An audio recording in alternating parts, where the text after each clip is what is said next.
독일의 나치 선전상 한 번쯤 이름 들어보셨을 그의 이름은 요제프 괴벨스입니다. 그는 어떻게 독일 국민을 나치즘으로 물들여 갔는가? 네, 이를 다룬 책이 나왔습니다. 미디어 오늘 정철훈 기자가 쓴 요제프 괴벨스, 그 책 이야기를 함께 나눠보도록 하겠습니다. 자, 정철훈 기자 나와 계시죠? 예, 안녕하세요. 네, 정 기자님 또 이렇게 책을 내셨네요.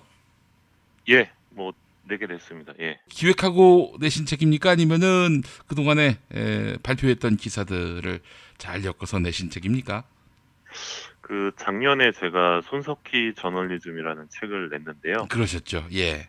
예, 그 책을 낸 다음에 바로 이제 쓰기로 마음을 먹고 썼던 책이고요. 음, 뭐, 아시겠지만, 우리나라에서 이제 뭔가 공방이 벌어지고 논란이 있을 때마다 음, 어떤 상대방의 주장을 이제 괴벨스 같다라고 표현을 한다든지, 예, 예, 그러니까 상대의 주장을 폄하하는 음, 과정에서 괴벨스를 많이들 인용을 하셨는데, 그렇습니다. 이 정작 괴벨스가 누군지, 음, 또 괴벨스가 어떤 삶을 살았고, 괴벨스가 어떤 그 메커니즘을 통해서 여론을 장악했었는지, 그런 음, 선정 기술, 선동 과정, 이런 부분에 대해서는 좀 잘 아는 분들이 없는 것 같더라고요. 예, 예, 그래서, 근데 또 뒤져보니까 우리나라 이 괴벨스 관련된 그 간단한 그 입문서도 없는 상황이라, 음, 그래서 이번에 굉장히 짧은 원고인데요. 네, 200페이지도 안 되는 짧은 그 입문서를 하나 음, 쓰기로 마음을 먹고 이제 책을 펴내게 됐습니다. 예, 예. 아주 좋은 책 내셨습니다. 사실 저도 누군가에게 괴벨스 닮았다 그러고 또 누군가는 또 저에게 너야말로 괴벨스 닮았다 뭐 이렇게 이야기를 들어서 너무나 이름은 익숙한 괴벨스입니다. 예, 네, 맞습니다. 괴벨스가 예. 누군지 잘 아는 사람은 많지 않은데요. 이번에 귀한 책을 내셨어요. 자, 일단 우리 정철훈 기자께서 괴벨스에 어떤 이유로 관심을 갖게 됐는지 그것부터 예. 여쭤보겠습니다. 일단 미국에서 이제 가짜 뉴스의 숙주로 불렸죠. 이 트럼프가 대통령에 당선이 됐었고요. 예. 또 독일하고 프랑스를 비롯한 이 유럽에서 지금 극우 정당이 약진을 하고 있습니다. 음, 특히 이 독일 같은 경우에 이 네오나치로 알려진 이 AfD라는 정당이 있는데요. 예. 독일을 위한 대안이라는 이름의 정당인데, 얘네들이 그 2017년 총선에서 12.6% 지지를 받으면서 제3당이 됐습니다. 근데 음, 이 친구들이 이제 극우 성향의 인종주의 정당으로 알려져 있거든요. 예, 근데 예, 예. 이 친구들이 제3당이 된 게 과거 이 나치의 성장과 유사한 흐름이다, 이런 지적이 나오고 있습니다. 그리고 예. 일본에서는 지금 아베가 장기 집권을 노리고 있고, 또 중국 같은 경우는 이제 시진핑이 이미 독재 체제를 구축한 상황이고요. 음, 뭐 러시아의 푸틴도 마찬가지인데, 사실 이 극우라는 것이 놀랍게도 세계적인 흐름입니다. 그러니까 음, 경제가 침체되고 실업이 증가하면서 어떤 변형된 인종주의, 그리고 배타적인 국가주의가 좀 강화되면서 극우의 자양분이 되고 있는데, 예, 예. 이 한국 사회는 지금 굉장히 예외적이고 매우 특별한 국면에 놓여 있는 거죠. 그러니까 음, 2016년 겨울에 이제 시민들이 촛불을 들고 나오면서 어떤 극우의 패배를 끌어냈는데, 네. 근데 사실 이 극우는 이제 잠시 후퇴했을 뿐 여전히 한국 사회에 잔존하고 있다. 저는 그렇게 생각을 하고 있습니다. 예. 그래서 현대적 극우 정치의 교본, 그리고 선전선동 전략가였던 이 괴벨스를 이해해야 음, 하지 않을까라고 판단을 했던 거고요. 왜냐하면 예. 현재 잔존하는 이 극우의 상당수가 이 괴벨스의 전략을 이 21세기에 맞춰서 변형을 하거나 답습을 하고 있기 때문입니다. 예. 예, 그러니까 이 괴벨스 선전의 주요 개념을 보면요, 단순화하고 또 타겟을 잡아서 집중 공격하고 그 음, 공격을 확대하거든요. 예, 예. 이 단순화, 집중 공격, 확대, 이 세 가지가 이 괴벨스 선전의 주요 개념인데, 음, 이 괴벨스한테 참거짓은 별로 중요하지 않습니다. 아, 그거보다는 이제 의미를 부여하는 게 더 중요한데요. 어떤 괴벨스는 이 고정관념을 이제 적절히 이용하면서 입맛에 맞는 정보만 선택하고, 또 제목을 과장하고, 또 예, 편견이 담긴 사진을 내보내는 식으로 어떤 특정한 메시지를 지속적으로 반복을 합니다. 그러다 예. 보면 사람들이 결국은 믿게 되거든요. 음, 그러니까 이런 식의 프레임 구성이 우리가 이걸 미리 이해하고 또 비판적으로 독해하지 않는 이상 나중에 또 당할 수가 있거든요. 그래서 지금 상황에서 괴벨스 이해하는 것이 좀 필요하겠다라는 생각에 그 문재인 대통령이 당선된 그 즈음에 이 책을 이제 쓰기 시작한 겁니다. 그렇군요. 자, 그렇다면 괴벨스라는 사람이 어떤 인물인지 짚어볼까 하는데, 괴벨스가 여론 조작에 눈을 뜨게 된 배경도 한번 여쭤보겠습니다. 괴벨스 시대만 하더라도 사실은 모든 힘의 원천은 군사력인데 어떻게 여론 선동술에 눈을 뜨게 됐는지 이것도 궁금해요. 예, 일단 이 괴벨스가 살았던 시대를 좀 봐야 되는데요.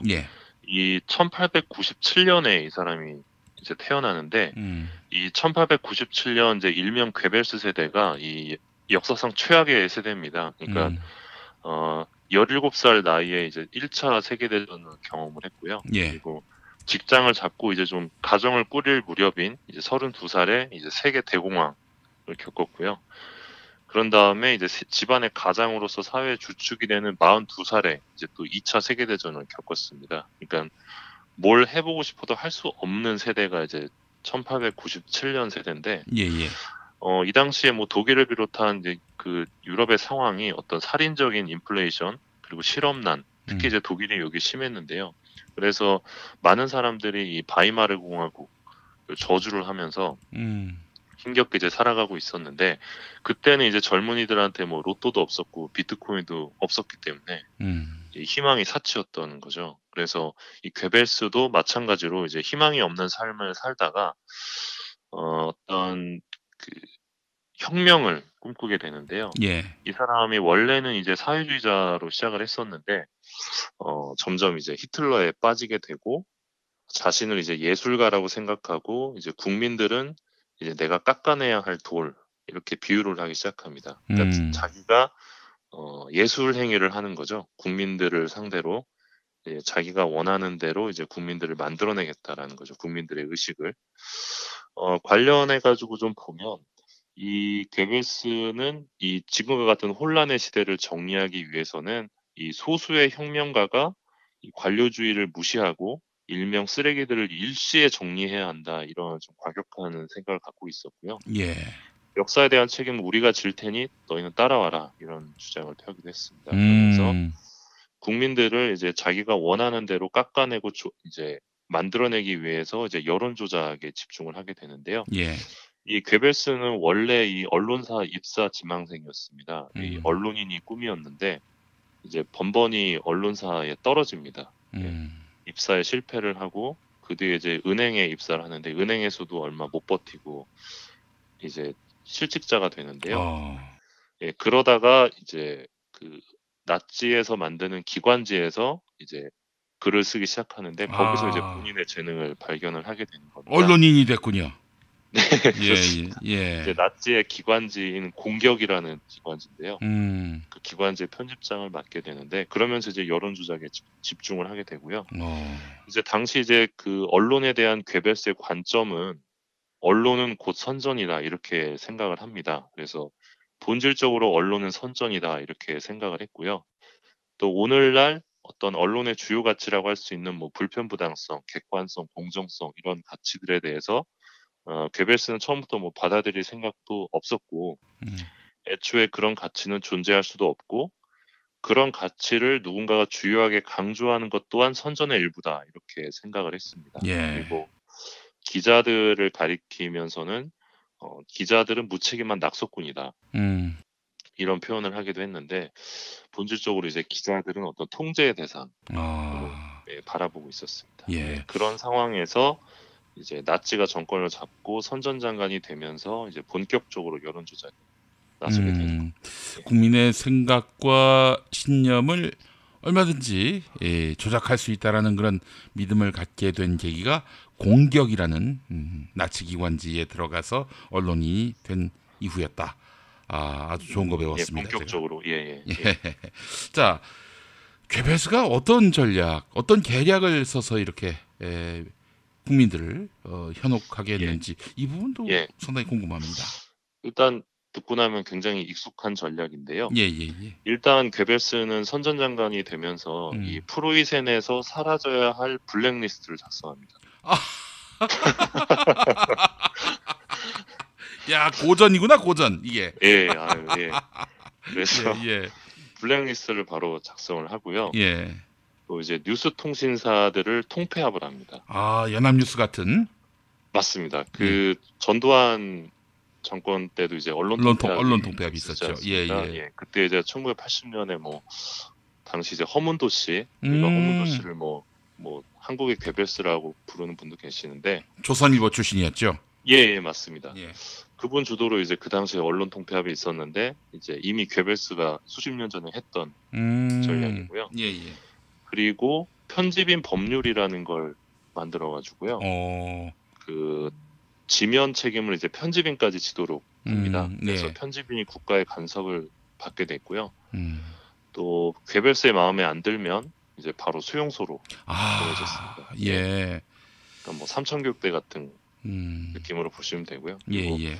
편집인 법률에 따르면 당시 이제 언론사에서 활동하려면 이 선전부 문화원 산하 언론원의 직업 명단에 꼭 들어가야 했습니다. 아이고, 일종의 이런. 자격증인데요. 예, 예, 예. 네, 그러니까 모든 기자는 정부가 발급하는 일종의 자격증을 받아야만 언론 활동이 가능하게끔 그렇게 조치를 했습니다. 예, 예. 그러니까 우리가 예전에 몇 년 전에 박근혜 정부 때 그 인터넷 언론사 뭐 등록 기준 이런 거를 강화한다고 할 때 좀 논란이 있지 않았습니까? 그렇습니다. 예, 예, 예. 그 비슷한 흐름으로 보시면 되고요. 예.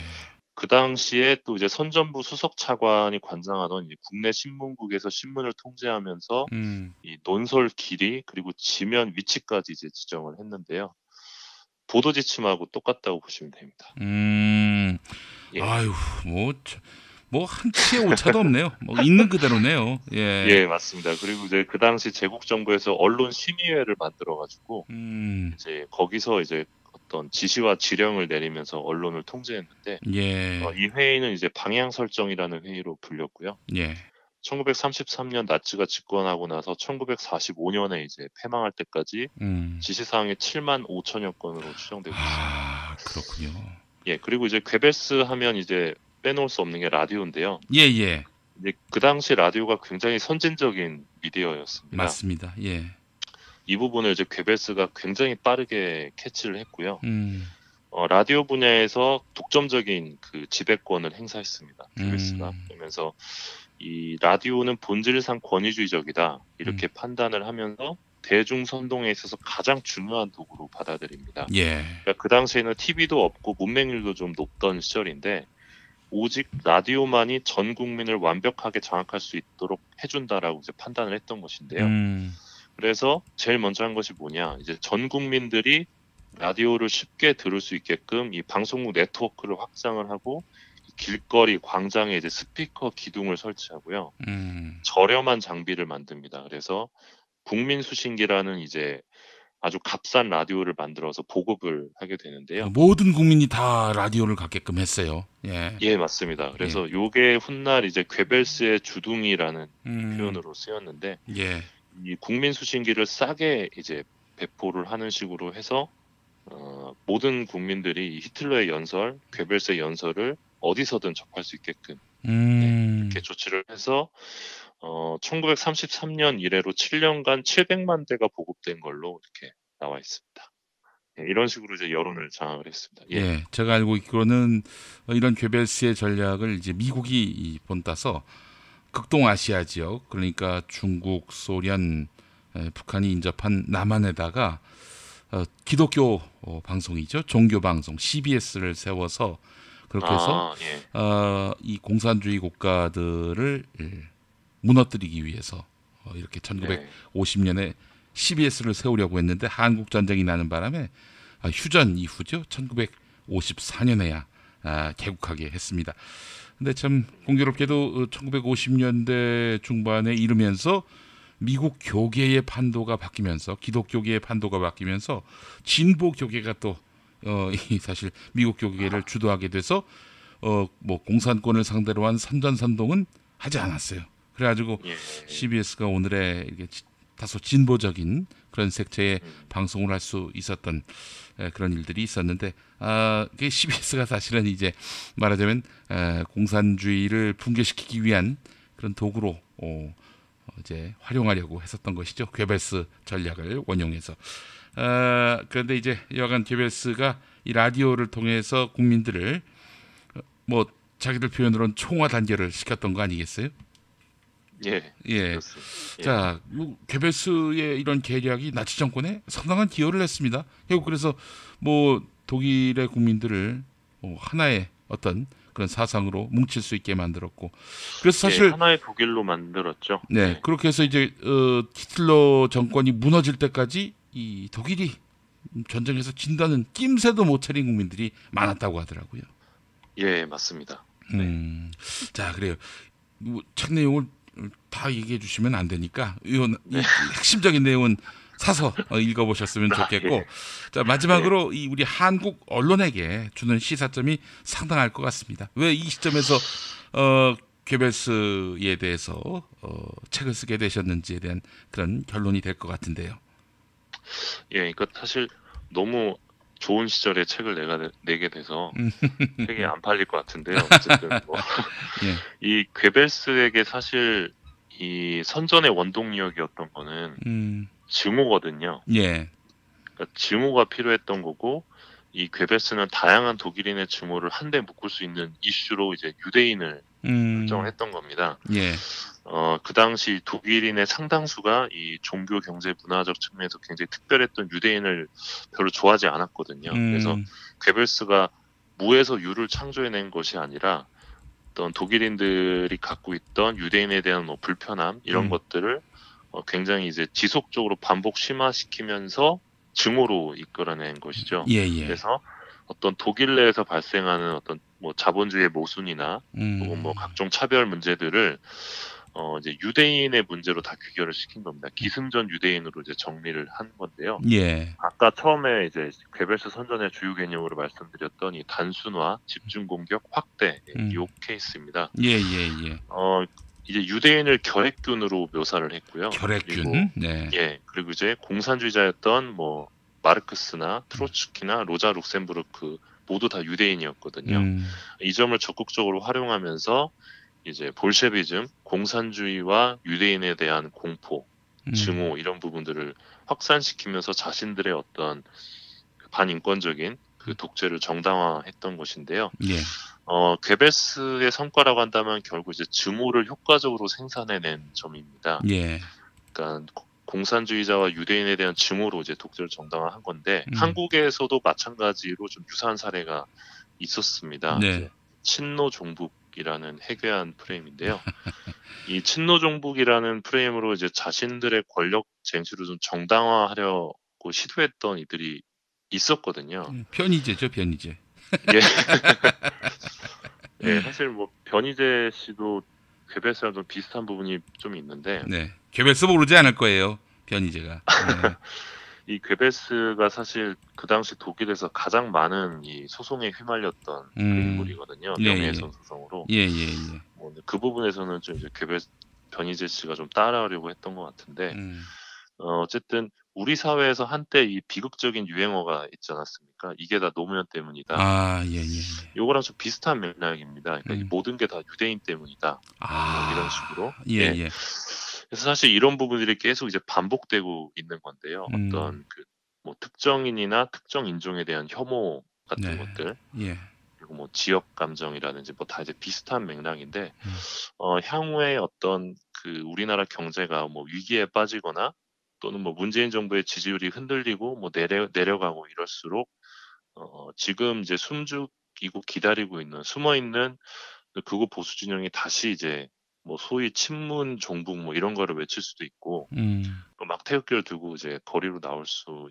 있고 예, 그리고 이미 지금도 문제지만 이 가짜 뉴스가 또 넘쳐나게 될 가능성이 높습니다. 예, 그러니까 만약에 괴벨스가 지금 이 시대를 살고 있다면 아마 페이스북과 구글 굉장히 이제 적극적으로 활용했을 텐데 네이버도 마찬가지고요. 예, 예, 여기에 좀 우리가 대비를 해야 합니다. 대비를 해야 되고 지금 뭐 정부 지지율이 높고 또 언론자들도 이제 올라가지 않았습니까? 예, 예, 예. 여기에 이제 만족하면서 나아질 거야라고 가만히 있다가는 또 이제 당할 수가 있기 때문에 예. 그래서 지금 괴벨스를 읽어야 하고 그래서 예. 지금 이 괴벨스의 전략이 한국 언론에 주는 시사점이 적지 않다. 그렇게 생각을 하고 있습니다. 네. 괴벨스에 대해서 좋게 평가하는 사람은 아무도 없습니다만은 그러나 자기가 괴벨스 닮아간다는 거를 인정하는 사람은 아무도 없죠. 예. 뭐 저는 사실 뭐 책을 쓰면서 느낀 거는 이 기자와 선정가, 그러니까 기자와 선동가의 경계가 사실 종이 한 장 차이일 수도 있거든요. 그래서 예, 예. 예, 기자들도 좀 괴벨스 좀 공부해야 되지 않을까. 예, 예. 예, 그래요.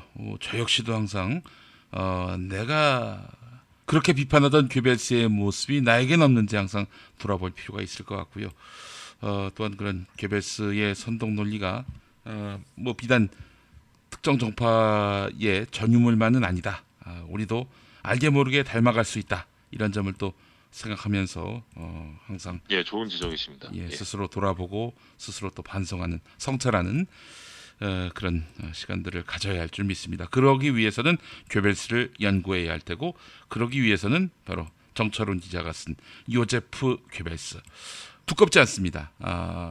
금방 읽을 수 있고 또 아주 쉬운 대중적 언어로 쓰셨기 때문에 여러분들 한 번씩 꼭 일독하셨으면 좋겠네요. 어느 출판사에서 나왔습니까?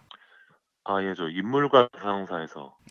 인물과 사상사에서 나온 미디어 오늘 정철훈 기자가 쓴 요제프 괴벨스 많은 관심과 사랑 바라겠습니다.